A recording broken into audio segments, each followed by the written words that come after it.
Olá, queridos, a paz do Senhor Jesus. Estamos aqui para a nossa aula de História das Religiões 1. Nesse curso nós aprenderemos sobre a história e o histórico das principais religiões da Terra em todos os tempos. Então nós vamos fazer um breve relato histórico do crescimento das maiores religiões da Terra. Religião de 1 bilhão de seguidores, de 600 milhões de seguidores, 300 milhões de seguidores, e faremos isso ao longo dessas nossas duas matérias, História das Religiões 1 e História das Religiões 2, ok?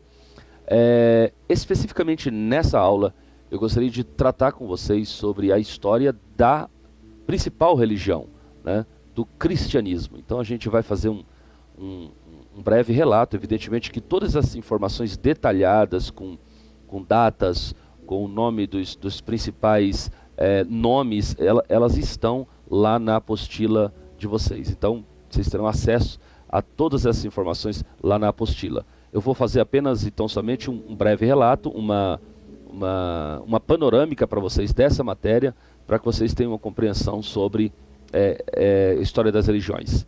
Cristianismo. O cristianismo, ele foi fundado por Jesus Cristo. Jesus Cristo fundou o cristianismo. O cristianismo, ele sai de uma raiz do judaísmo. Então, quando Jesus chega em Israel, a religião de Israel como um todo era o judaísmo. Os tipos de cultos que eram feitos e orientados na nação judaica eram os cultos mosaicos, os rituais da lei de Moisés. Em nenhum momento Jesus deixou de cumprir os rituais da lei de Moisés. Ele mesmo diz durante a sua trajetória: eu não vim para descumprir a lei, pelo contrário. Então, Jesus foi sim um participante dessa religião, do judaísmo. Jesus era um frequentador de sinagogas, né? Quando Jesus, aos 12 anos de idade, apresenta-se como um aluno da lei de Moisés lá para os doutores da lei no templo em Jerusalém, ali o conhecimento que Jesus apresenta para aqueles doutores assombrou os doutores. Mas o que assombrou os doutores não foi pela quantidade de artigos da lei que Jesus conhecia, mas sim pela qualidade do conhecimento sobre a lei de Moisés que Jesus possuía. Então, Jesus, assim que nasce, por volta de 2 anos aproximadamente, segundo alguns, entre 2 e 3 anos, Jesus vai para o Egito. Ele se abriga no Egito para que se cumprisse a profecia que diz: do Egito chamei o meu filho. Então Jesus passa bons anos no Egito.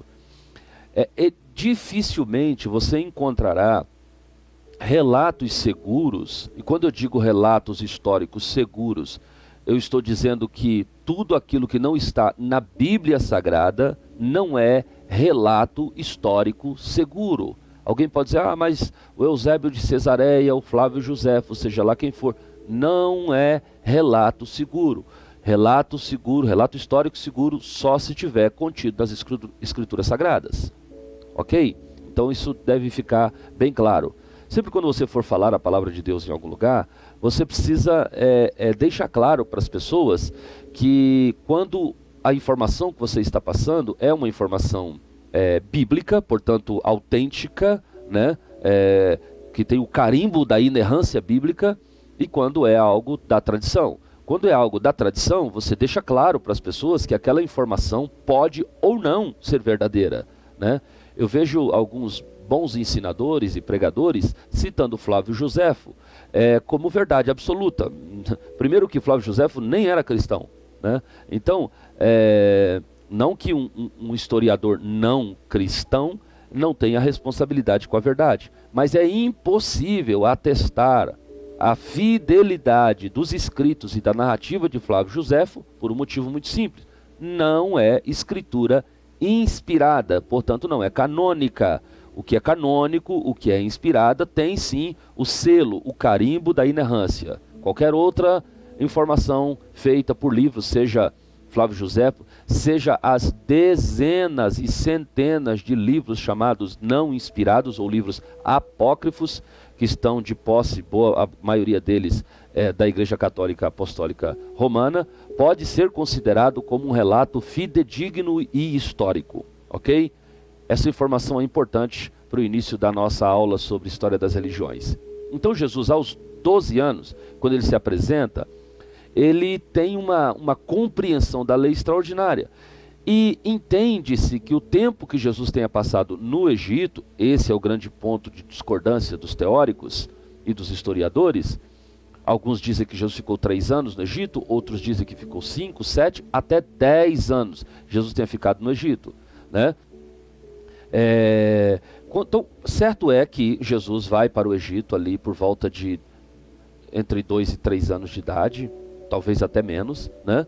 E porque há o rei mandou inquirir qual era o tempo do aparecimento da estrela, que coincidiria com o nascimento do Messias, e ele ordena a matança de crianças de 3 anos para baixo, para pegar a faixa etária que incluiria o Cristo, né? Mas José, sendo avisado pelo Senhor, vai para o Egito e fica escondido no Egito.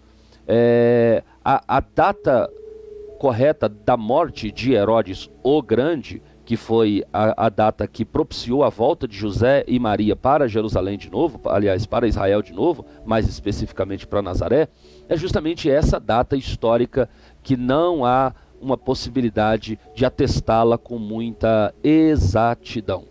Mas certo é que os períodos, ou o período que Jesus passou no Egito, seja 3 anos, 2 anos, 1 ano, 10 anos, né, no período máximo, porque aos 12 ele está em Jerusalém, 10 anos que ele tenha passado no Egito, esse período Jesus passou aprendendo sobre a lei de Moisés, conhecendo todos os princípios do judaísmo.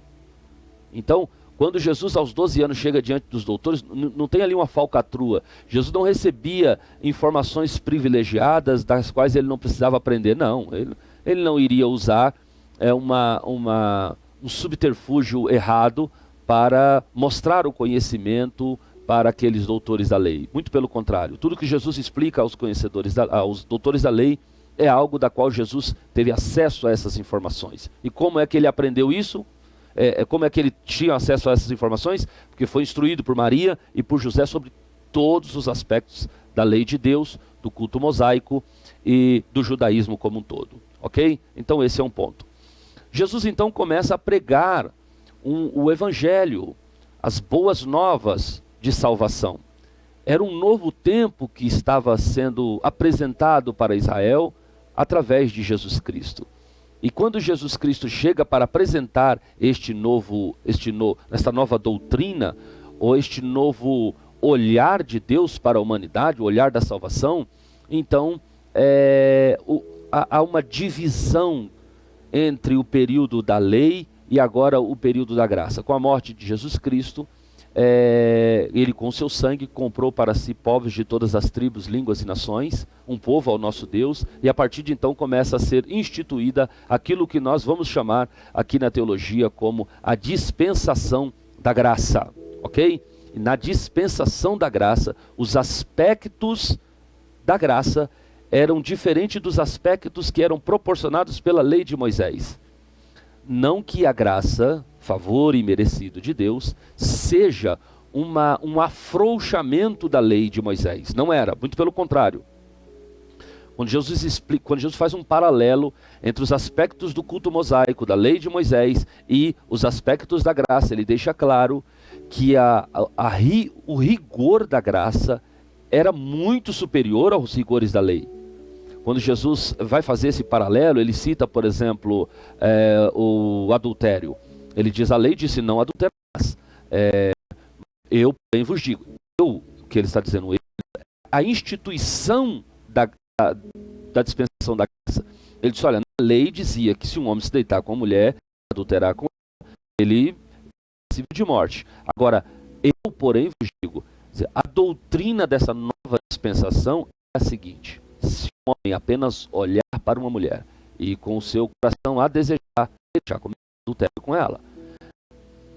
Jesus, ainda citando o paralelo entre lei e graça, entre o judaísmo e o cristianismo, que ele está comentando agora, ele diz, olha, se um homem ferir ao outro, matar o outro, ele é um homicida. Eu, porém, digo, aquele que odiar o seu irmão já é um homicida.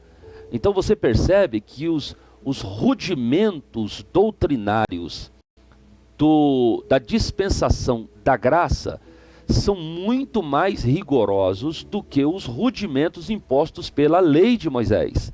Então, a partir desse momento, desculpe, a partir desse momento vai ser instituída essa divisão entre a dispensação da lei e a dispensação da graça. Na dispensação da graça é que nasce a igreja. E nós vamos falar sobre o nascimento dessa igreja agora no nosso próximo bloco. Eu te espero ali, ok? Deus abençoe a sua vida e até daqui a pouco.